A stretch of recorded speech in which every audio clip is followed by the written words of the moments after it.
एक बात तो बड़ी दिलचस्प है आरिफ साहब, आपको भी ये सोचना ही पड़ेगा कि आखिर बांग्लादेश में अगर वहां की माइनॉरिटी के साथ, मैं हिंदू नहीं कह रहा हूं, मैं माइनॉरिटी, बांग्लादेश में हिंदू माइनॉरिटी में है, तो माइनॉरिटी के साथ अगर जुल्म हो रहा है तो समाजवादी पार्टी, कांग्रेस या जो आपका इंडिया ब्लॉक है, ये इसका मुखर विरोध क्यों नहीं कर रहा है? वो इतनी चुप्पी साध के क्यों बैठ गया है?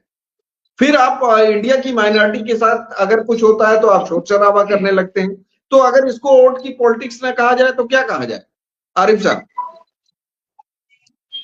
देखिए परवेज भाई, ऐसा है कि सुधीर भाई ने कई सवाल किए हैं, क्योंकि समय की बाध्यता है और लंबा इशू है। हम लेकिन आप जो प्रोफेसर मैं बी पूछ रहा हूँ वो बताइए, उसको छोड़ दीजिए। मैं जो मैं पूछ बता रहा हूँ, जी जी जी जी दो एक सवालों के जवाब देने पर मैं आपके जवाब दे रहा हूँ। टाइम टाइम प्रोफेसर देख बी लेना परवेश भाई, टाइम टाइम देख लेना, उतना ही टाइम दूंगा, टाइम देख लेना। आपने ठीक 14 है, मिनट ठीक।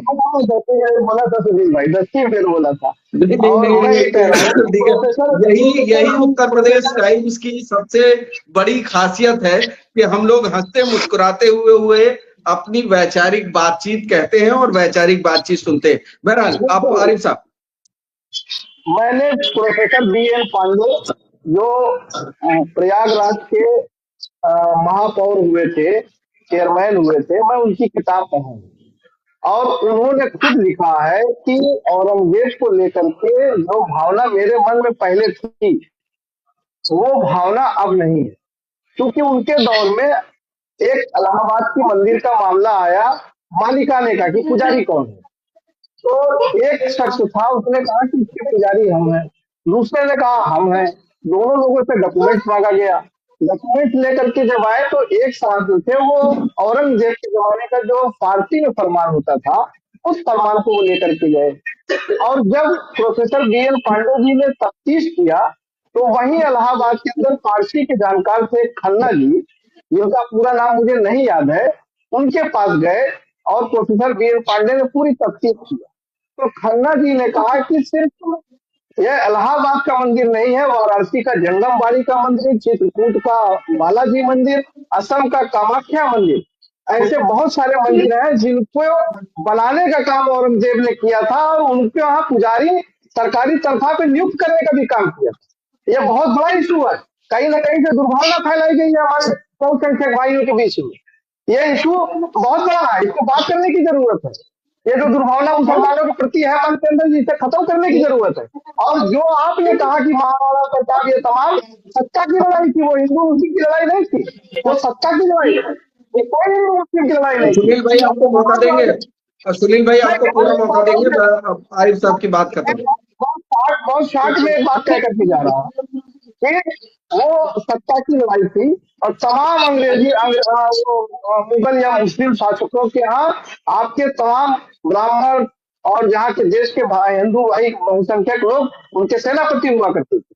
अच्छा, तीसरी चीज मैं ये कह के जा रहा हूँ जिम्मेदारी के साथ, ये बात नहीं करके कोई भी शासक वतन छोड़ के कहीं नहीं गया, यहीं दफन हो गया। वो कुछ लेके नहीं गया अंग्रेजों की तरफ से। आप अंग्रेजों के 200 साल के कारनामे के ऊपर सवाल नहीं उठाते हैं, लेकिन 800 1000 साल अंग्रेजों के मुसलमानों के कार्यकाल पे आवाज उठाते हैं। तो यही फर्क है हमारे और आप में। हम यही समझाना चाहते हैं, हमको किसी से दुर्भावना नहीं। पहली बात। दूसरी चीज, आपके सवाल का भी मैं जवाब दे रहा हूँ कि देखिए, अभी एक इंडेक्स आया है, इंटरनेशनल लेवल की संस्था ने उसको जारी किया कि information disinformation Bharat number 1 पर। और हिंदुस्तान में 10 वर्षों से ज्यादा से भारतीय जनता पार्टी की सरकार है, अधिकतर राज्यों में भारतीय जनता पार्टी की सरकार है। और जिस तरीके से मोदी मीडिया के माध्यम से दुर्भावना फैलाई जाती है किसी के खिलाफ, ऐसा पूरे विश्व में कहीं नहीं होता है। अभी जब पंजाब में संघर्ष हो रहा था, वहाँ की प्रधानमंत्री यहाँ आकर के हमारे यहाँ शरण लिए थे, और उन्हीं को हमारे प्रधानमंत्री जी ने यहाँ शरण दिया था। तो वहां पर एक बात उसने दी कि क्रिकेटर का उसका घर जला दिया गया, जबकि उसने लाइव चलाया कि हम सेफ है और हमारे साथ कोई घटना नहीं। आज सत्ता की लड़ाई है।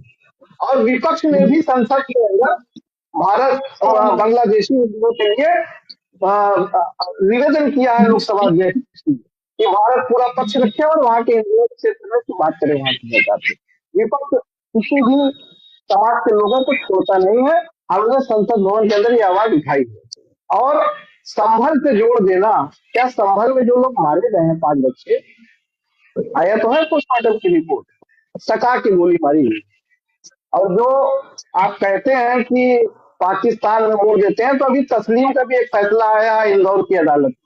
जब तस्लीम चूड़ी भेजने के लिए इंदौर गया था, तो वहां पर आपके अनुसांगिक संगठन के लोग भगवा नारा लगाते हुए वो जेएसआर का और नारा लगाते हुए तस्लीम को पीटने का काम किया था। और जब वो आरिफ भाई, आरिफ भाई लौटिए। प्रवेश भाई एक सेकंड में कहा, जब उसके खिलाफ वो गया न्याय मांगने, तो पुलिस ने पास्को आए थे, तमाम धाराओं में उसके ऊपर खुद मुकदमा डाल दिया। और अभी 4 दिन पहले इंदौर की अदालत को बाइज्जत बरी कर दिया और ये कहा कि ये निर्दोष है। उसको उस वक्त के गृह मंत्री मध्य प्रदेश सरकार के भारतीय जनता पार्टी के पाकिस्तान का एजेंट बताते थे। तो हमें आपके ऊपर विश्वास नहीं है, आपकी पुलिस के ऊपर विश्वास नहीं है। संभल में जो कुछ भी हुआ है उसका सच जाने बिना रहेगा